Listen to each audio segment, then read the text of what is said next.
안녕하십니까. 서남 주종명입니다. 올해 제가 7순인 관계로 아내와 함께 중국 서안으로 기념여행을 가기로 했습니다. 항공사는 아시아나였고 비행사는 하나투였습니다.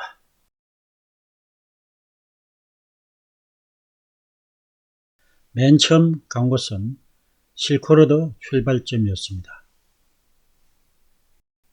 실크로드는 비단을 비롯한 중국의 여러 문물을 싣고 로마까지 가서 교역을 하는 대상을 말합니다. 6,400km나 되는 길을 고생하면서 갔다 왔는데 약 3, 4년이 걸린다고 하죠. 다음으로 간 곳은 팔로군 기념관인데 서안사변으로 국민당군과 공산당군이 합작을 했던 그런 중요한 역사적 의미가 있는 기념관입니다. 여기엔 특히 공산당 입당 선서가 있는데 그 내용에는 당에 대한 절대적인 충성은 있지만 국민에 대한 책임과 도리가 없다는 것에 놀랐습니다.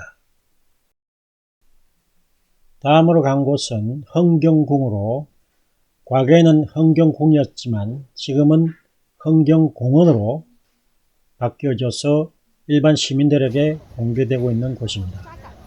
여기에서는 당 현종과 양귀비가 주로 이곳에서 머물렀다고 하죠. 온통 곳곳에 양귀비를 닮으려 하는 젊은 중국 여성들로 붐볐습니다. 마히 양귀비 산업이라고 해도 될만할 정도입니다. 그 다음으로 시내에 있는 종루와 고루를 갔는데 종루는 주간에, 고루는 야간에 시간을 알리는 기구였습니다. 고루 뒤에는 회족거리가 있는데 회족거리는 그야말로 인파로 꽉 채워져 있는 거리였습니다. 온갖 먹을거리와 상점들이 꽉 차 있는 도시의 거리 풍경이었습니다. 특히 아주 보기 힘든 글자가 있었는데 중국식으로는 뱅뱅면이라고 합니다. 우리나라 칼국수 같은 형태로 만들어진 국수라고 하는데 먹어보려고 몇 번 시도했다가 결국 시간이 맞지 않아서 먹어보지 못한 아쉬움을 남기고 돌아오게 됐습니다.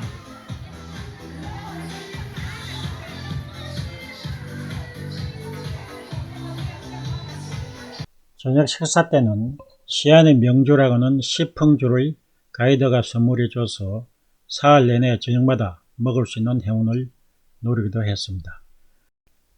우리 숙소는 햄프턴 힐튼 호텔인데 방도 넓었고 특히 4일간 한자리에서 계속 묵을 수 있어서 정말 좋았습니다. 둘째 날은 중국 미인들의 전설이 깃든 화청궁과 화청제를 갔습니다. 서주의 마지막 임금 유왕의 아내였던 포사는 하도 웃지를 않아서 유왕이 포사를 웃게 하기 위하여 봉화대에 불을 피우고 봉화대를 불을 보고서 쫓아온 제후들의 군사들이 몰려오는 걸 보고 포사가 웃기 시작하자 계속 이 짓거리를 하다가 결국 실질적으로 견융이 쳐들어왔을 때에는 아무도 도와주러 오지 않아서 서주가 망하는 그런 결과가 났게 됩니다. 그래서 경국지색, 나라를 기울게 만드는 아름다움이라고 이름 지어진 게 그 이유였습니다. 그 이후 당 현종과 양귀비가 온천 지역인 이곳에서 겨울에 휴양차 이곳에서 살았다고 합니다. 양귀비는 본명이 양옥한으로서 원래 당 현종의 며느리였습니다. 그러다가 당 현종의 눈에 띄어 재혼을 하게 되는데 155cm의 키에 약 65kg의 몸매를 가지고 있었다고 하니 요즘으로 말하면 글래머라고 할 수 있겠죠. 다음에 다시 자세히 이야기하겠습니다. 다음 목적지가 진시황릉입니다. 진시황릉은 1974년 농부가 우물을 파다가 병마용을 발견하고 그 이후에 병마용 근처에 틀림없이 진시황릉이 있을 거라고 예측을 하고 조사 결과 마침내 밝혀진 곳입니다. 금속 탐지기로 조사한 결과 이곳에는 수음뿐만이 아니라 엄청난 궁궐이 자금성을 범하는 궁궐이 있음이 밝혀지고 있다고 합니다. 이곳에서 시 한 수를 읽겠습니다. 진시황릉에서 서남 주종명 3000년의 세월을 기억하여 진시황릉 앞에 섰다. 권력을 잡고 보니 영원히 살고 싶고 영원히 살고자 불로초를 찾았으나 길에서 죽어 고온이 되었나니 권력과 영화가 무슨 소용이었나요? 그리 많은 토용을 만들어 함께 묻어본들 저 세상에서 손가락 하나 까딱했을까요? 살아 민심 얻지 못해 죽어 부름조차 알리지 못했으니 유명함이 무명보다 못했네요. 오늘 수많은 사람들이 찾아와 하는 말 더럽다 권력이요 불상타 진시황이요 돌아서며 침 뱉는 게 수음보다 더 독하고 70만 인부들의 원성이 잡초로 변했네요.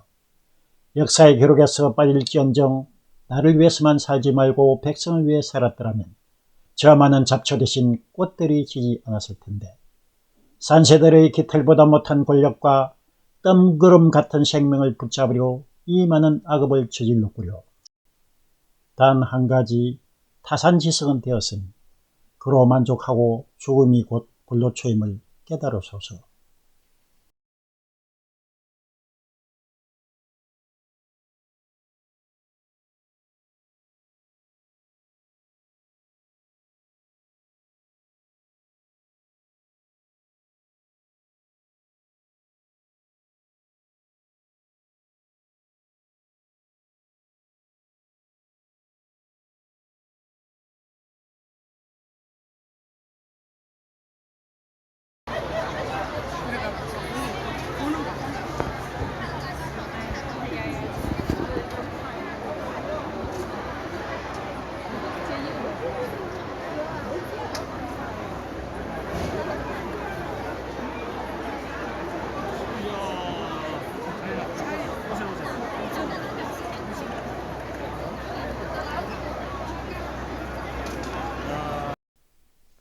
병마용은 1974년에 한 농부가 우물을 파다가 우물 끝에서 나온 유물들이 알려지면서 비로소 병마용 모습이 알게 되었고 이로 인해서 나중에 진시황릉까지 발견하게 됩니다.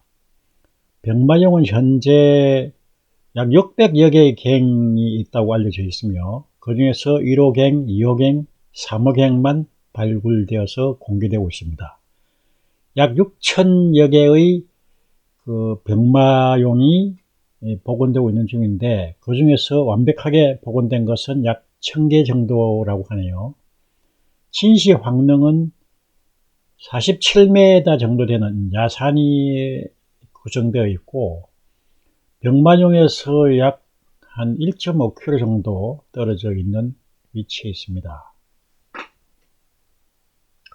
현재 병마용 중에서 대부분은 이제 채색이 변질이 되었지만 발굴 당시에는 채색된 모습으로 나왔다고 하고 일부 병마용 안쪽에는 병마용을 만든 사람들의 흔적도 나오고 있다고 합니다.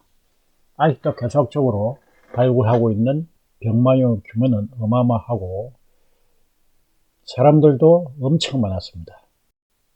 다음으로 실크로드의 여정을 그린 낙타의 종소리란 공연을 보러 가게 되었습니다.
셋째 날은 서학으로 유명한 화산을 오르는 날입니다.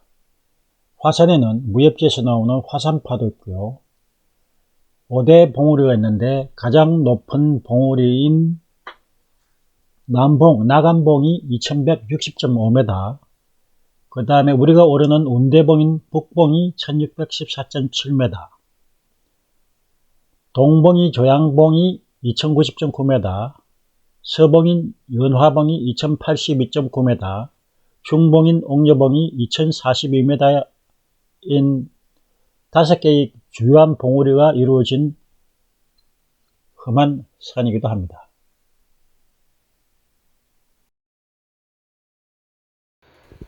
화산에는 우리가 올라가는 북봉인 운대봉과 서봉, 연화봉에 케이블카가 설치되어 있다고 합니다. 우리는 비교적 안전한 북봉의 케이블카를 타고 올라가는데 비가 부슬부슬 내리는 가운데 과연 절경을 다 볼 수 있을까 걱정을 했습니다만 올라가 보니 비도 그치고 안개 속으로 드러나는 절경들이 너무 멋있어서 놀라웠습니다.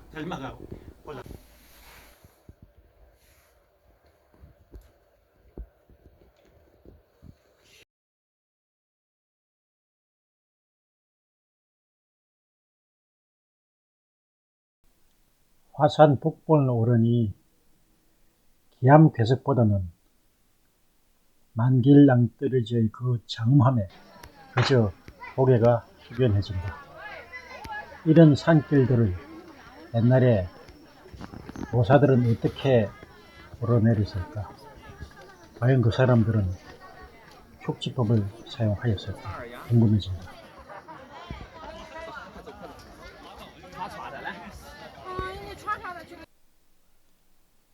중국 무협지의 대가 김용씨가 적은 화산농금이란 비석도 있어서 여기가 화산파의 고향이구나 싶은 생각이 절로 듭니다.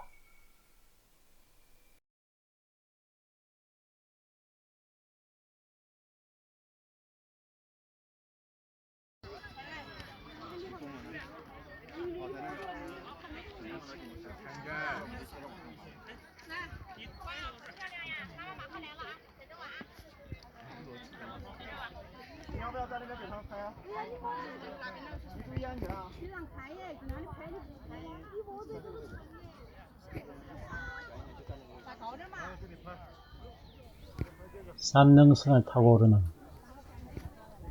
행락객들이 꽤 많이 보인다. 그 험준한 산을 다 올라간단 말인가?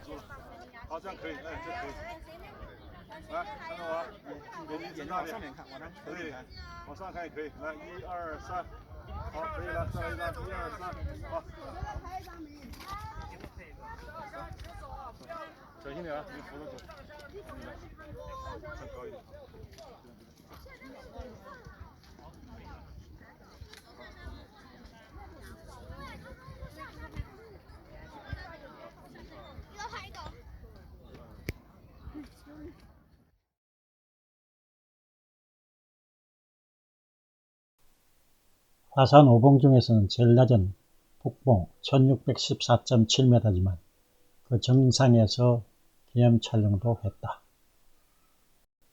다시 내려오는 케이블카에서 바라본 폭포조차도 정말 엄청났습니다.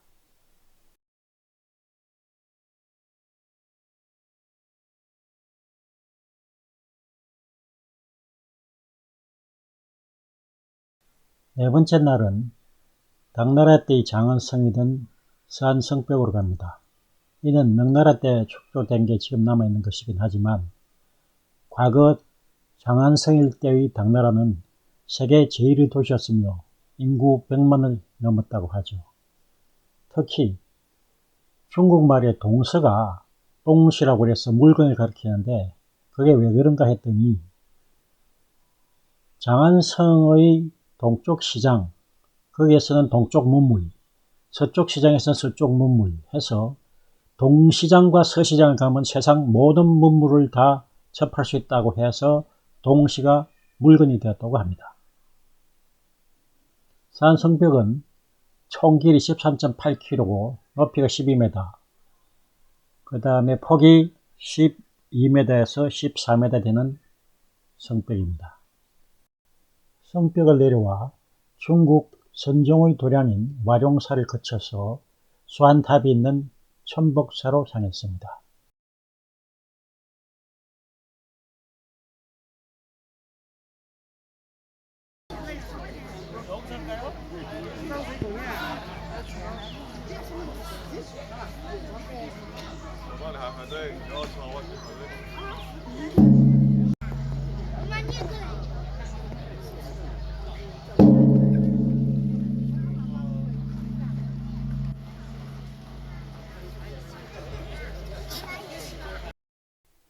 다정을 하신 장사장님과 우리 일행 모두의 행운이 깃들길 바라면서 천복사와 가까이 있는 박물관을 지나서 일종의 도량 대흥선사를 방문했습니다.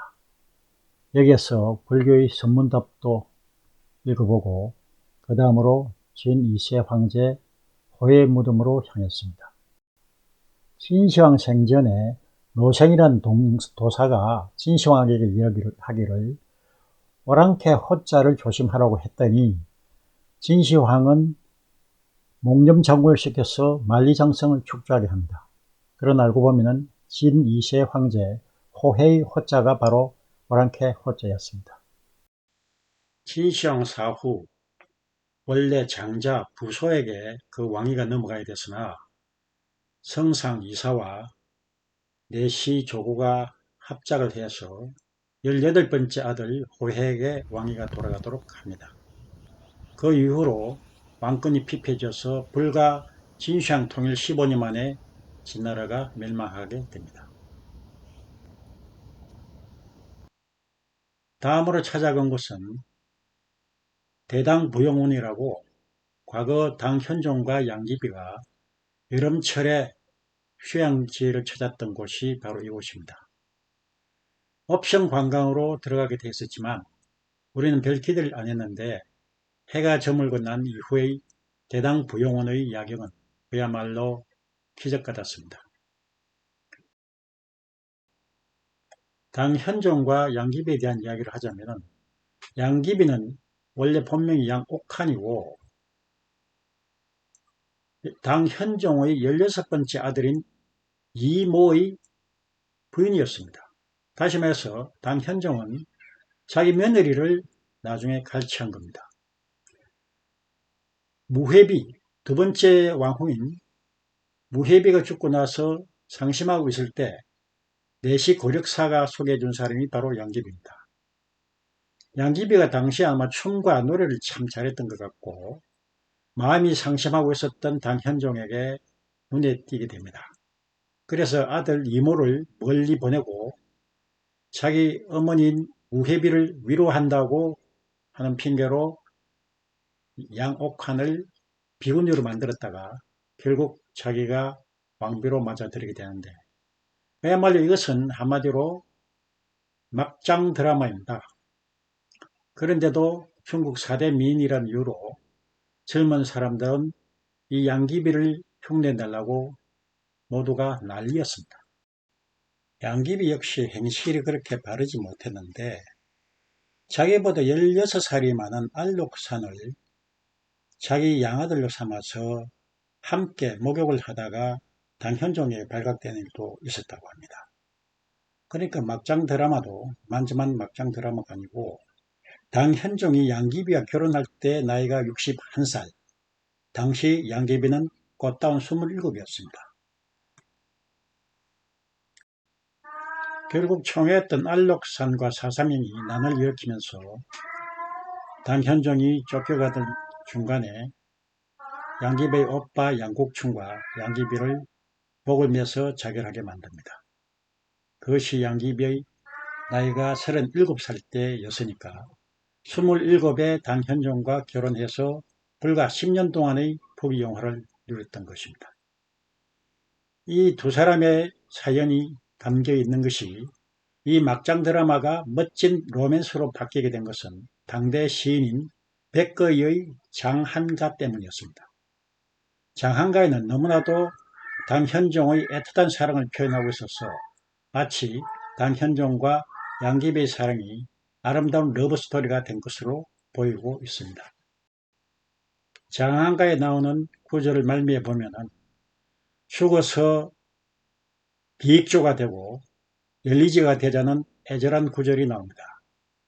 비익조라고 하는 것은 날개가 한쪽밖에 없는 새인데 두 마리가 합쳐서 하늘을 날 수 있다고 하는 새이고, 열리지는 뿌리가 원래 두 그루 있던 나무가 둥지와 한 둥지를 이루는, 한 줄기를 이루는 나무를 열리지라고 합니다.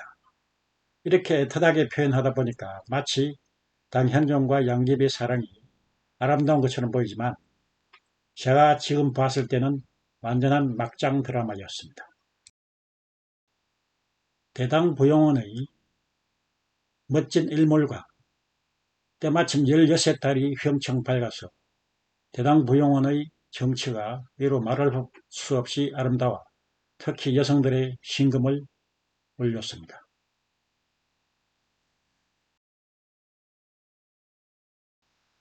서안에 가시면 꼭 대당부용원은 한번 가보시라고 강추드립니다.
서유기에 나오는 삼장법사의 모델인 당고성 현장법사가 만드는 양탑, 여기에는 현장법사가 천축을 다녀와서 불경과 사리를 얻어서 공하는 탑이라고 합니다. 이 대안탑 앞 거리가 불야성이어서 불야성 거리라고 불리는데 양귀비를 닮아오려 하는 많은 사람들이 발디딜 틈 없이 몰려들고 있었습니다. 그야말로 불야성이었습니다.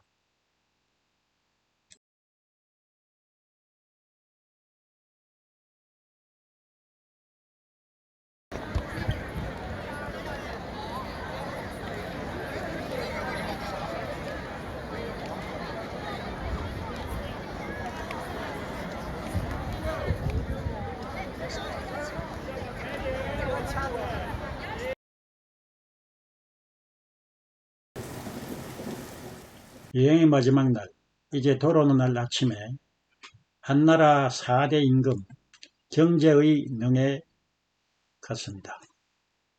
역대 왕 중에서 경제왕릉이 도굴이 많이 되는 바람에 현재 발굴이 돼서 일반들에게 보여지고 있습니다. 여기에도 수많은 토용들, 물론 진시황릉보다는 작은 축소된 토용들이지만 어마어마한 토용들이 그 속에 있었습니다.